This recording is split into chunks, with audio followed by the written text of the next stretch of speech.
Want to say before we get started? Just start with the. I'm happy to be here. I'm happy for this chat. I'm looking at all my people right here. Yeah. I'm like, let's do it. And one thing I want to tell, I don't know if any of you all went to the Sounds of Wakanda. Mm-hmm. We did. So that's her there as well. Performing. And my counterpart does it. We swap out. Oh, you swap- So he right. did it this last cruise, so I'll do it the next one. Oh, okay. Yeah, You because saw him. Kelly showed Yeah. me the video of when you did it. I think Yes. it was like on a test run. So, Yeah. Yeah. So Okay. you won't stay busy. All right. So let's go. Can you just state your full name and your role for the recording? Sure, I'm Regina LeVert, and I'm playing Mongozo in Pride Land's Feast of the Lion King here on the Disney Destiny. Can you talk about your background, where you're from? Yes, I'm from Los Angeles. Yeah, come on, Callie. So I've done a lot of traveling as a performer. I've lived in Japan and Europe, and then in about 2018, I decided to come home, visit my folks, and I was like, I just want to be at home. And so I actually started with Disneyland at that point. I was working at Anaheim doing Frozen. That was the first show that I did there. And then then the pandemic happened. And then after the pandemic, they did Rebirth for Tale of the Lion King, which is an incarnation of this. It's about a 20-minute show. And it was kind of the birth of where we are today and with the show that we have today, because it was the same director, Paul Bryant, that I worked with. And it was a little bit different show because, of course, it was built for the parks. It was about 25 minutes and a much larger cast.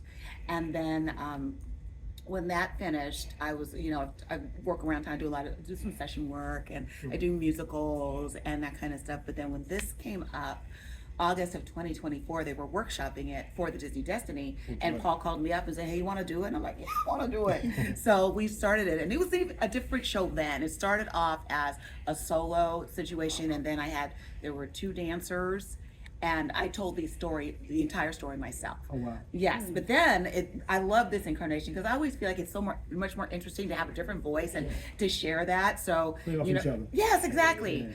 and it's much more collaborative for me, and then you can vibe with each other more. So I did that. That was August 2024. And then we did it for about a month, and the product went to Disneyland, and they approved it, and then we picked it up here. We started rehearsing in Toronto in August 29th of this year, and then got here in September. And no one believed this room. When I first saw it, there was none of this was in. It was crazy. There was no flooring. They were still putting in the ceiling. There were nothing, and especially none of the decorative elements, any of the lighting. So it's been really cool for me just to see where it started when it was just really a raw space to where it is now. So it kind of like added another level to me. I feel like developing the show and feeling more a part of it, because literally from the ground up. Well, speaking of levels, we know that you came back, started in Disneyland. Now you're here, and look, we know that Disney attracts people from all over the world, but you get a special kind of traveler with Disney Cruise Line. Yeah. My question to you is that I can't speak for all of us, but this is a big moment when it comes to representation, and now to be in the center of this is a first on DCL. Yeah. And people are going to be introduced, right, to Yeah. Africa through this beloved film. Mm-hmm. Can you just talk to us a little bit about what that means to you in terms of that representation? And for some people, this is going to be their first intro into, African cultures, Black cultures. What does that mean for you? Oh, it is enormous. Thank you for that question, because it actually started at Disneyland when we did it the first time. It was the very first all-Black show that's ever happened at Disneyland. So we all were very much aware of the impact and how important that was, and the fact that they spent time to make sure everything was authentic. We had dialect coaches. We had coaches that talked to us about the culture, how to fully respect it, what is correct, and how you move, different gestures that you can make. So they really went in and spent the time and the energy to make sure everything was correct, which we are also appreciative of, because of course when you do this, you just want to do it right. It's not our culture, so you want to make sure that you respect it and learn more for ourselves as African Americans, learn more about Africa, where we are from, So it was amazing that way. And same here. I would tell you, when I did Frozen, I played Elsa and Anna's mom and Bulldog. And we did the curtain call, and as we all know, it's all about Anna and Elsa for that show. But there was one show, there was this little Black girl, and she was sitting in the fourth row on the left side, and that's where I took my bow. And so we're sitting there, we're taking the normal bow, and I just happened to lock eyes with her, and y'all, she was not about Anna or Elsa at all. she was looking straight at me. And I knew that's what she was feeling, like she saw herself up there. And I had to hold myself together, truly, because and just go, and when I exited off the stage, and I just was like boo-hooing when I got off, because I had that moment myself when I was a kid, before I even dreamed of performing at all. When I saw like this, it was a touring company of The Wiz, and it was everything to me. It was just, didn't even fathom, like, oh my gosh, there's space for us here. We can do this. And we can show up in a way in which we lift each other up and tell our story in a way that's meant to be told, and inform the world at large that this is part of who we are. So it was, that moment with this little girl was everything to me. I will never, ever forget it. So I always think about that, especially when it comes to this show, because that was 2019, and now we are in 2025 and have this show here today, and it feels like progress. I mean, we all know the world and what's going out there and what's happening, but when you have moments like this that you can kind of reach out to and be like, this is something that should be happening, and it's happening, and lots of people that are seeing it that aren't just us, it really is meaningful. Question to that. Sure. I really enjoy your answer to that. So my 9-year-old, she's also in musical theater, which is why I brought her here. She just starred in Wicked, right? Go girl! So what I want to know, what advice would you give? She goes to a PWI, right? So Mhm. she's the only one like her, Yeah. right? They almost had her play the monkey in a play that she was in, and I had to stop that. Yeah. What advice would you give her in this situation where she's a musical theater, a young girl growing up? What advice would you give her to continue living her dream and continue doing what it is that you do? What's your name? What's your name? Felicity. Felicity. Hi, Felicity. I am so proud of you for doing what you're doing. That's amazing. But my advice to you would be, girls, like, you clearly have a beautiful, strong mother who's going to give you all the great advice about being true to yourself. Never feel like you have to conform. I don't want to get into the weeds with it, just the politics of what this is. For me, you just always be true to who you are. When I was in college, I was the only Black person in my department. And there were things that I had to shut down because they were doing some show. I remember they better go all the way back to Gone with the Wind and talk about, there was something I was doing in the show, and they said, can you do it like, I don't know nothing about birth. I was like, no, my friends, that's not gonna happen here. That's really not gonna happen. You are a strong person by yourself. You are right now at your age. And you're gonna continue to be that. Just remember who you are, the strength that you have. You are the boss of you. And you can do it in a way, because I've had those conversations where you've had to let people know, okay, this is not gonna represent me the way I would like to. Let's find a different way to do things. There's ways to do it where it's diplomatic and you can talk about what you need, but never think that there isn't a place for you. There is a place for you, even now more than ever. I love that you're getting in at this age. Stay open. Stay open. When you hear, what helped me a lot too is if you're hearing, you'll get notes. And some people sometimes can take notes or as criticism and take it very harshly. Hear it like information. I hear notes like information, like it's about getting the show better and telling the story more effectively. So when someone says, I don't like the way you did that, I will hear it like, it's sunny and 75 today, because it's just information. And I will say, okay, what would you like? What can I change? What is going to be more effective?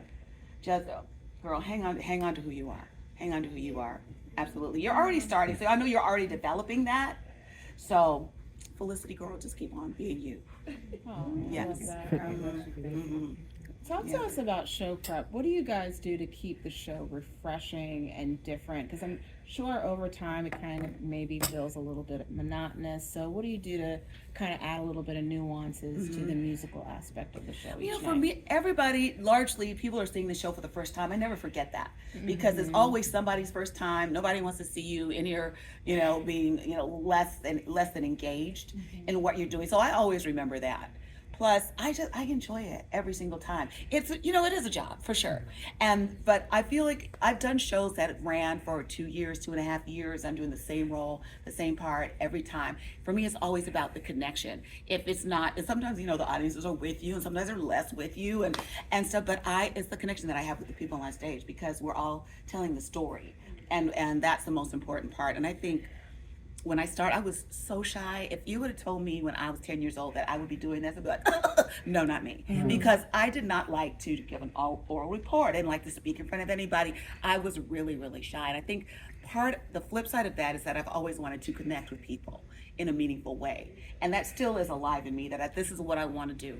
And this is what I want to engage, with people. I feel like that for me is where I'm at in terms of keeping it fresh and keeping it from, getting stale. I just always want to really connect just as a person. I find that meaningful and impactful for me in my life. I saw a really good connection with you and your cast members, and I've seen them around the ship. Yeah. I know we're not supposed to tell them, hey, I loved it last night. He's like, wait, I'm doing something else. But I saw that connection with the cast. It feels like it's a family. I know you've been rehearsing with them. How was that relationship with them?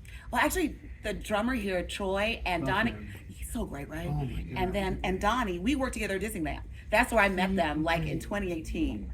I met those three. And then, the others I just met. We came here, and I think the bonding that happens when you're building something, especially from the ground up, really just brings you together. And I think you get to know each other a little more intimately, a little bit more sooner, because you're sharing a part of yourself all the time. And we're in this together. Yeah.